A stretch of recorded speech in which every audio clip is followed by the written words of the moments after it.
Welcome to the Uncensored Self Podcast. I am your host, Ryan Gillen, and this is a space where women who value achievement, success, accomplishment, and wealth, but also crave happiness, love, joy, and deep fulfillment come to remember that we get to have both. Not by doing more, but by being more of who we truly are. In this show, we explore identity, energy, alignment, and embodiment because you didn't come here to follow someone else's rules. You came to right your own. Let's dive in.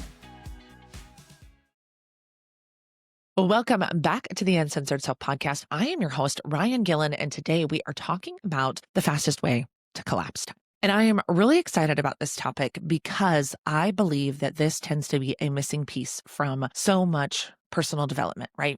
The world today, at least in my experience, when it comes to personal development, is I am broken. Something is wrong. I need to fix it. I don't like my circumstances. Things aren't going the way that I want them to. And then personal development's like, here you go. Here's your prescribed solution. And it's like, go out and do this and try this or manifest this or think about this and act like this. And that's all well and good. I'm not saying that any of this advice or these tools or anything like that aren't effective. But the piece that was missing is the moment of learning to really collapse time by loving your life exactly the way that it is.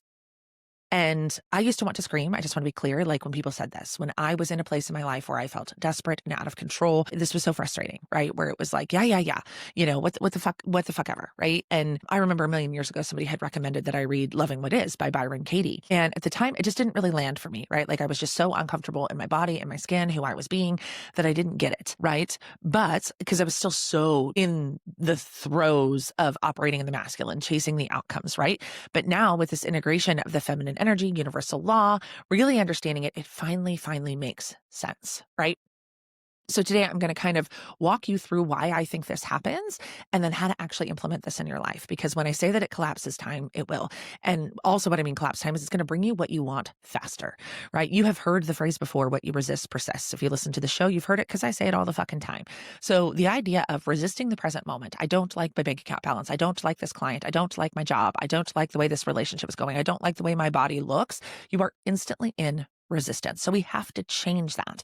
But first, because you're smart and you like to understand things, I'm going to tell you how this happened. We were literally programmed to chase since childhood, right? And I see this with my children now, right? We're chasing grades, we're chasing goals, we're chasing achievements, we're chasing whatever it is, right? Like literally we are taught if you go get this thing, you're doing a good job. If you get A's, you're doing a good job. So we're like, cool, I'm going to go chase A's, right? Oh, if you are successful in this thing, you're celebrated and you get to wear a letter jacket and you get to, walk across the football field. Okay, cool. So then we start this, oh, this feels good, right? Like, oh, it feels good to be recognized. It feels good to be the kid who gets to invite a friend to lunch or do this special thing. And so then we're like, okay, well, I'm just going to keep chasing these things to the point now where for most of us, 30s, 40s, 50s, 60s, it's embedded into our nervous system. We don't know how to do anything else because the default is go get something. You're not happy, go make it happen. Or if you're not happy, go change it. I have literally been told that. I probably have told clients this in the past if we're being really fully honest. And while that is not inherently bad advice, again, it creates resistance because when there's shit to do, there's bills due, you're behind, things feel hard, or maybe you're not in that place. Maybe you're in a place where things are really good and you're just uncomfortable in your skin. And you tell yourself, hey, I love this present moment. Your brain's like, fuck off. Let me tell you why it's so important that I hit this goal. Let me tell you why it matters. Because I remember thinking that like, oh, those people who are just loving their life the way that it is, they're not ambitious. They don't have big goals like me. They don't have big responsibilities like me. They don't think like me. Like I literally tried to resist this because I wanted to tell myself that I was special. And while I am special, you are special. It's actually not true because when you accept what is, when you learn to love the present moment like you think you are going to love the future and feel that feeling now, that's when you collapse time because it's not actually a time gap. And this is something I think I really struggled to understand in the beginning too, where people are like, it's not how long it's going to take. It's a vibrational journey, meaning how long is it going to take you to be in an energetic match to what you want? And now I'm seeing that to be true over and over and over again. So again, it's not, hey, it's going to take me 6 months to achieve this thing. It's going to take as long as it takes for me to be an energetic match to it. And that could take 6 months. It could take 6 years. It could also take 6 weeks, right? So this, I think, learning this piece of the puzzle is going to determine the length of the journey, right? And the only way to actually close the gap from where you are to where you want to be is to feel the way you think you're going to feel when you get there. is to feel the way you think you're going to feel when you get there, because it is your feelings that are actually emanating your frequency, right? We talk a lot about law of vibration and law of attraction here, right? Law of vibration is, our radio station. What are we vibrating at? I'm vibrating at excitement, joy, love, whatever. The combination of what we vibrate at all day creates a frequency, and our frequency is what draws in our results, is what puts us as an energetic match to what it is we desire. So that's what we mean by this idea that it's not a time gap. It's not actually the amount of time. It's how quickly can you get there and stay there and vibrate in that frequency more often than not, right? So the length of your journey is going to be determined upon how quickly you can integrate this and how much time you can spend feeling that feel. But the first thing I want to tell you is that you don't actually want the thing. And this is a total and complete mindfuck. But I'm going to give you a very real example. One of the things that has been on my vision board for a very, very long time is a boat. I love boats. I love the wind in my hair. I love being on the water. I love the freedom of it. Like half the time, depending on where you are in the world, when you're out on a boat, you got no cell service, right? Like the boat is amazing. But from what I understand, I've never owned a boat. Owning a boat is a pain in the ass. Owning a boat is expensive. It's time consuming, right? Like I live in the Midwest. I know when you take your boat from like lake to lake, you have to make sure you didn't take some sort of parasite from one to the other, and you got to pay taxes and you got to store it. And if you don't live on the boat, then you've got a slip, and then there's storms, and like owning a boat actually in its fundamentals is not something that's like easy and light and fun, right? But when I envision owning a boat, it's none of those things, right? I envision being on the boat with my family, with my kids, pulling a tube, them laughing, listening to music, Derek and I watching the sunset somewhere. Like I can just feel it in my body the way that feels to be on a boat.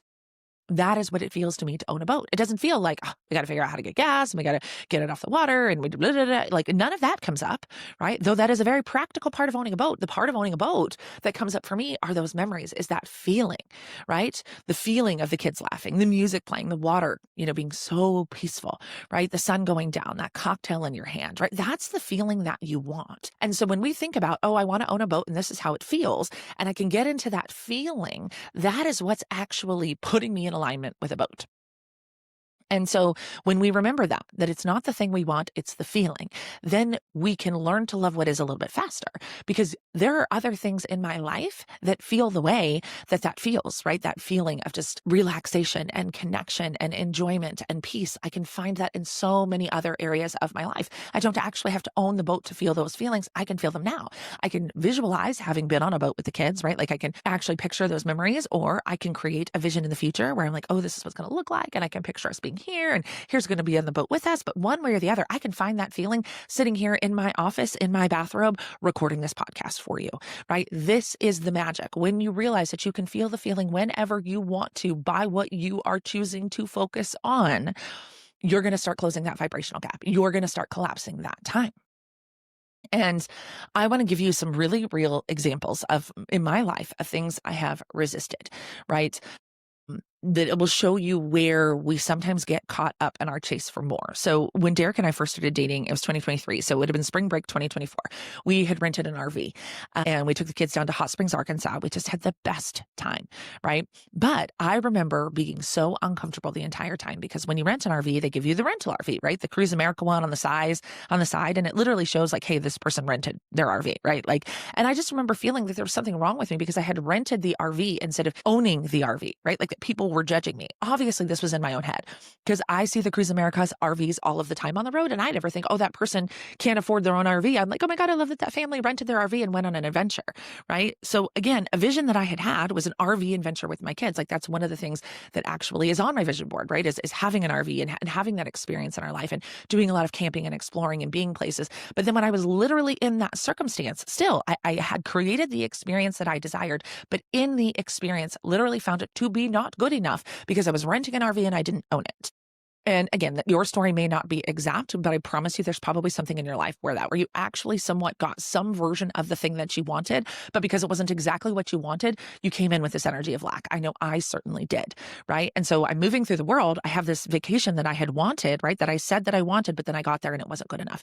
This is resistance. This is what is keeping us away from what we wanted, right? We say we want the new client, we get the new client, but client only pays us X number of dollars. I call this finding lack in the abundance. I talk about this quite a bit with my clients, right? Like I got what I wanted was the new client, but they didn't pay as much, or they didn't buy the program that I thought it would, or they had the price they're putting their house on, or I got chosen for this job, but I don't actually get unlimited PTO, right? Like we tend to find the lack in the abundance. And so the RV story is such a perfect example of that. Is the whole time I just remember being uncomfortable. But then when I look back on the memory, guys, of being in that RV, none of that comes back. Like all I can picture is how much fun the kids had. What a cool adventure it was, and how fun it was for Derek and I. It was one of our first longer vacations together. And so like I hold it in my heart as such a special place. And the kids talk about it, and they talk about how fun it was and how great it was. And remember that RV trip, Brim? And when are we going to do that again, Mom? Right? But the whole time I remember being in that RV, all I could remember thinking was I wasn't good enough because I didn't own the RV. And again, I was in a very different place then, but I'm guessing that there's probably some circumstance in your life where you can remember where you got some version of what you wanted and then you judged it. Right? I'm going to give you another example. So I don't know if you guys remember Rothy's shoes. Rothy's were such a big deal.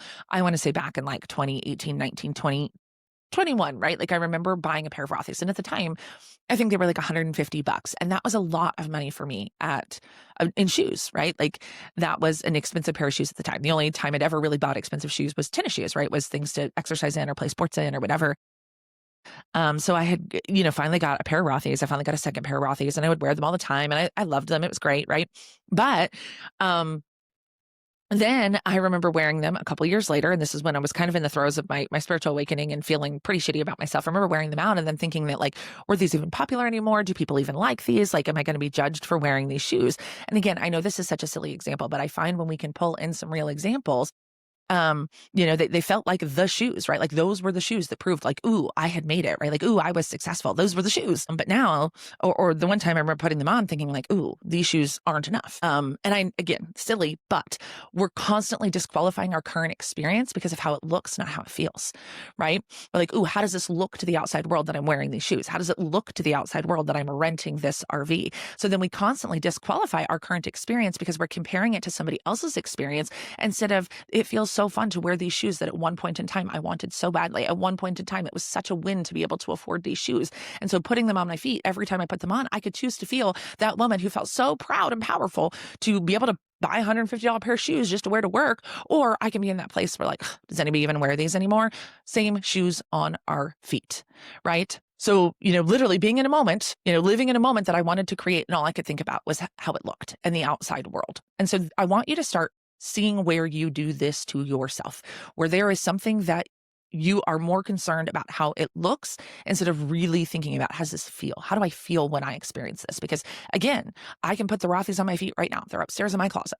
I don't wear shoes very often these days. I can't imagine a point where I would wear them. Like if I have to wear closed-toed shoes, it's a problem. Unless they are hiking boots, I'm not interested, right? But I can put them on right now and I can choose, how do I want to feel in these shoes? Do I want to feel like, oh my God, I bought these shoes 5 years ago. I can't believe I still have them. Or do I want to feel like, oh my God, I remember when I was so proud of myself and being able to. We get to choose how we feel. And if we stop obsessing of how does it look and what are other people going to think, and instead of just focus on how do I want to feel about this, that is the key, right? That is the key. And so that's really kind of, I want to put a bow a little bit on the achievement part of this and move a little bit into the self-love part of this. And I also want to be really clear. I didn't think I needed self-love. Like when I started this journey, I thought I was somebody who respected myself, like, cause I knew I was successful. I knew that I was doing good work in the world. Like I was not the type of person who's like, oh, I've never achieved anything, and to me, that's self-love was for people who didn't respect themselves. Self-loves were for people who had bigger problems than me, right? Self-love was for people who, I don't know who I thought it was for, but when people started talking to me about self-love, it just really was not something I was interested in. I was like, I'm good. I'm confident. I got my shit together. I just need to go fix this money problem over here, right? And then everything will be fine. But what I didn't realize was the reason it felt that way is because my worth was wrapped up in the performance and the success and the money, right? And so what's really important for us to understand here is that manifestation doesn't start working when you get the thing, right? It works when you stop noticing that you don't have it yet. I'm going to say that for you again. Isn't about just getting the thing. Station is about not noticing that you don't have it because you're aware that you can find the feeling whenever you want. So what most of us want is a feeling. I'll go back to self-love, I promise, right? What most of us want is a feeling. We want to feel however we want to feel in the boat. We want to feel however we want to feel in our shoes. We want to feel however we want to feel in our business and our lives and our bodies, right? And so when we stop noticing that I'm not the right size or I don't have the right amount of money, and we stop noticing that we don't have it, and we start noticing the things in our lives that do feel the way that we want to feel, that is the collapsing of time, right? Because the problem is that most of us are expecting something, right? The money, the clients, the house, the man, to do something for you that you actually need to give yourself, which is the self-love. You have to love yourself regardless of what shoes you have on. You have to love yourself whether or not you're renting the RV or you bought the RV, whether you rented the boat or you're on a friend's boat, right? Because the thing is we think it's the thing that's going to give us the feeling. I'll get, like, for me, it was like, I'll get to this self-love thing over here once we fix this money problem, right? But it's not the way that it works, because if you imagine yourself being a wealthy person who really loves themselves and enjoys themselves and respects themselves and thinks they're good at their job and has a lot of confidence, and you don't have that now, it's not coming, right? It's not coming if you constantly feel like it is something outside of you. So you have got to get into this place of, what do I love about myself now? What do I love about my life now? And stop with the judgment. Stop with the judgment. What are other people going to think? They're not thinking about you. They're not thinking about you, right? And so when we realize that the thing that I want is the feeling, and I can choose to feel the feeling now about things in my life now, that's where the magic happens, right? That's where the magic happens. That is what people mean. And again, I hope I'm explaining this in a really clear way. When you know, hey, when my business looks like this, when my job is this, when this happens in my life, I'm going to feel so good. I'm going to feel free. I'm going to feel excited. I'm going to feel grateful. I'm going to feel amazing. The next step is, where do I feel free, grateful, amazing, and excited right now? And the beauty of this is that you don't have to force yourself to love the thing if the thing triggers you. This is where self-love becomes so important, because again, all we're looking for is the frequency, right? God, source, the universe isn't like, well, is it the frequency of money, or is it the frequency of love, or is it the frequency of happiness? It's the frequency of all of it, right? It's the frequency of all of it. So if money triggers you, which for many years it did for me, don't think about being a millionaire, because if every time you think about being a millionaire and your brain's like, fuck you, you're not a millionaire, then don't think about that. Think about how much you love your relationship with your spouse. Like for me, one of my things that I focus on more than anything is my relationship with Derek. And I tell you what, not only does it make me feel like $1 million, the amount of time and energy I spend thinking about my relationship with Derek and how good it is and how much I love it and how much I appreciate him and how it's the most adult, emotionally intelligent, like passionate, connected relationship I've ever been in. Like I can literally feel it in my body right now. Again, sitting in my office by myself in a bathrobe, I can feel exactly what it feels like to be with him and to talk to him and to experience our relationship together. So there's so much good in that. Not only am I strengthening our relationship and choosing to think those thoughts, right? Because what we focus on expands. I'm also putting out this frequency, this vibration of love and being supported and being taken care of, which is literally dreamer energy, right? It's our feminine energy. So you don't have to force yourself to love money if that's the trigger. Find the thing that you love. And again, the reason why self-love is so important in this is because you have to believe in yourself. You have to see yourself as somebody who actually gets the thing, right? If you need the thing to make yourself feel better, you have a self-love problem. I never said that before, but I think it's true.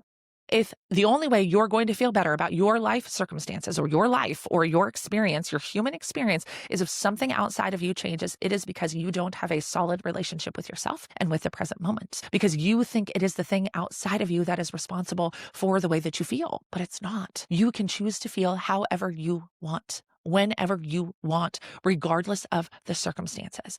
That is the secret sauce. That is the magic. That is how we change things, right? So again, if you can't love money right now because money is such a trigger for you, what can you love? Can you love your dog, your house, the fact that you're alive, that there's air in your lungs, that you have a friend that you can call, that you have an iPhone that you're listening to this podcast on, right? That feeling alone is enough to shift the vibration. Because again, the law of vibration, the law of attraction create from the energy of what you desire, not from the lack of it. So when you think of money, if it makes you think of lack, think less of money and think of the things that make you feel full and abundant and free, or however you think it is going to feel. That is the work. That is learning to love what is, which is why the first thing I have all of my clients do is focus on the present moment. What in your life is good? What in your life can you celebrate? Because what typically happens to us when we are chasing something, all of our focus and attention is on it. Got to go get the thing, got to go get the thing, got to go get the thing. It's what makes us amazing. It's what makes us powerful. It's what's created results for us for so many years. But what it also does is created this tunnel vision where you spend all of your time focused on the fact that I don't have this thing. And you haven't stopped and looked up and looked around and been like, holy fuck, my life is amazing. But because I spend 80% of my time thinking about how I don't have this one thing, I have an energy, a vibration, a frequency of my life isn't good enough. And if you could just shift that one thing, your whole life will change. But again, most people teach this in a way of like, okay, well, let's just go manifest more money.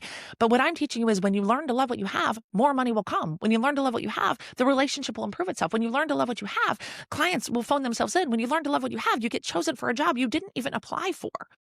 And I see this happen over and over and over again with my clients. Because again, the reason why the first homework assignment isn't like, let's go find the thing that you want, is because there's so much resistance in that, right? There's so much resistance in that. We need to release the resistance. We release the resistance by learning to love what is, by learning to love ourselves now, by learning to love the journey. And that's so fucking annoying. I understand that.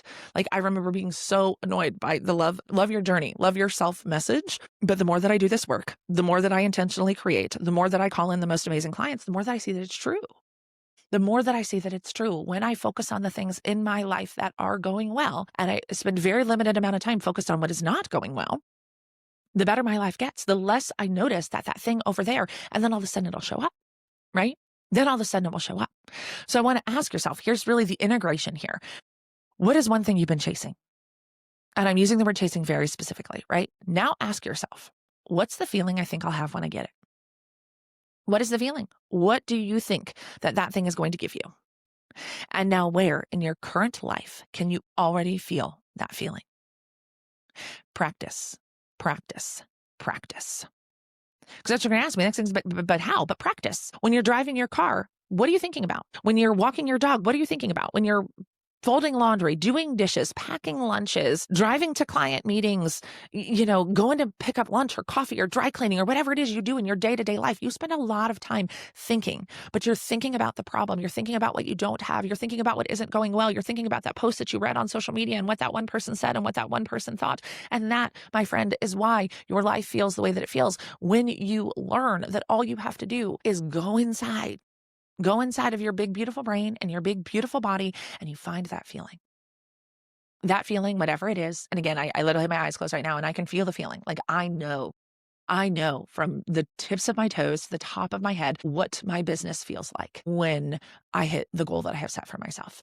And I spend so much time practicing that. But what's beautiful is that there's so many areas of my life that I can find that feeling. I find it in my relationship with Derek. I find it in my time with the kids. I find it when, it takes me 2 minutes to get over to my mom's house. I find it when a client text messages me and tells me a win. I find it when I'm outside walking my dogs. I find it when I imagine the vacation that we just went on and how amazing it was and how grateful I am for it, right? Like, I can find that feeling right here, right now, in the present moment. I can find it. I don't need the outside world to change. And so that's how I know that it's coming. That's how I know it's on the way, because I can feel it, right? I can feel it. I can feel it. I can see it. I can get into it. I know that it's happening. I know that it's coming. And this is a practice, guys. In the beginning, this is going to feel awkward. It's going to feel uncomfortable. You're not going to like it. Your brain is going to be like, no, but you have to worry about this thing. If you don't worry about it, if you don't think about it, if you don't give it your attention, it's not going to work. That is not intentional reality creation. That is a dysregulated nervous system. That ego, right? That voice in your head that constantly tells you that no, you can't go over here and play off in la la land. You have to focus on solving the problem, is a program and a dysregulated nervous system. When we learn to regulate our nervous system, we can actually drop into our body and have a little bit more, I'm going to use the word control, but I don't think I mean that's what I mean. Just a little bit more awareness of what's going on, a little bit more awareness. Most people aren't aware how much of this negative energy that they're putting out, how much of this dissatisfaction with the current moment is actually happening, because you've just been doing it for so fucking long. It's just a habit at this point in the game. So the thing that I want to leave you with is to feel good now. Focus on now. Be who you are now, right? This is again where the self-love things comes in. Even though you are not exactly where you want to be, even though there is so much more potential inside of you, even though there's so much more that you want to create, who you have become currently is fucking amazing. But again, we never take the time to think about how amazing we are. And in fact, when we do think about how amazing we are with them, I'm like, special, I'm not that important. We talk ourselves out of it, right? Love yourself now. That is how you are going to change your life, is by learning to find the feeling of what you want now and feel it as often as possible. And the bonus of all of this is your life gets so much better. Your life gets so much better. Your friendships get better. Your relationship gets better. Everything gets better when you do this. And then the manifestation comes in, and then the results come in. Right? But you can't sit here in this stewing of dissatisfaction and stress and overwhelm and anxiety and not enoughness and expect anything to change. period. And again, this is not coming from judgment. This is coming from experience, guys. I've told you this story a million times. I knew about this information for so much longer than before I was able to use it. Now, intellectual understanding is one thing and one thing only, and it is something you are really good at. The actual embodiment of this, the practice of it, the learning how to do this, the discomfort of what this is going to feel like when your brain is fighting you like crazy and all you're doing is focusing on how much you love sitting on your couch petting your dog, right? It's going to feel ridiculous. But everything in life felt ridiculous the first time you tried it. When you started doing the job or the business that you do now, it felt ridiculous. When you started telling people you were a business owner for the first time, it felt ridiculous, right? Like everything, we're beginners in everything. We're beginners in every new thing that we start. The final thought I want to leave you guys with is the idea of this as a lifestyle. I've been thinking a lot about this, is that intentional reality creation is a lifestyle, right? Like, people who, CrossFit is their jam, right? And like CrossFit is a lifestyle. It is a lifestyle. The shoes, the clothes, the diet, the events, the different workouts you do on different holidays, right? Like if you are in CrossFit, you just know that lifestyle, right? If you are going to walk the path of intentional reality creation, of really understanding the energy game and understanding the feminine energy archetypes, you have to see it like that type of lifestyle. This is the type of person I am. This is how I move through the world, right? If you are a sports parent, there's a lifestyle that goes along with being a sports parent. I'm learning that, right? There's a lifestyle of how you spend your time, what you spend your money on, where you go, right? Like if you really want to embrace this work, if you really want to change your life, you have to see this as an entire lifestyle change. And what I mean by that is manifestation isn't just something you do when you do some breath work or you do some journaling or you write down some affirmations and then you get up and you go out into the world and you bitch and moan and complain and think about how much you hate it and you sit in your dissatisfaction. And I know this from experience because I could sit. I can literally pull up the image in my head of me like praying and crying and journaling of like, oh my God, I just need something to change. And I would sit there and I would get there in my body, right? During my morning routine. But then the rest of the day, I was angry, I was bitter, I was mean, I was cranky, I was stressed out, I couldn't make decisions, right? Like that's what we're doing is we're like, oh, I'm manifesting my reality, but I spend most of my time thinking about how I don't have what I want. Those two things don't go together. They don't go together. And the sooner you can realize this, the sooner you can grasp this, the sooner that you can learn this, the sooner that you can practice this, the sooner your life will change. The sooner your life will change. The fastest way to collapse time is to learn to find the areas in your life right now that feel how you think you are going to feel in the future and feel it as often as possible. That's the work. Thanks so much for tuning in to the Uncensored Self podcast. If this conversation cracked something open for you, trust that that's the work. And share this episode with a woman in your life who's ready to stop performing and start creating. And if you haven't already, hit subscribe, leave a review. It helps this message reach the women who need it most. Remember, you're the creator. The rules are yours. And your uncensored self, she already knows what to do. Keep leading, keep listening, keep becoming.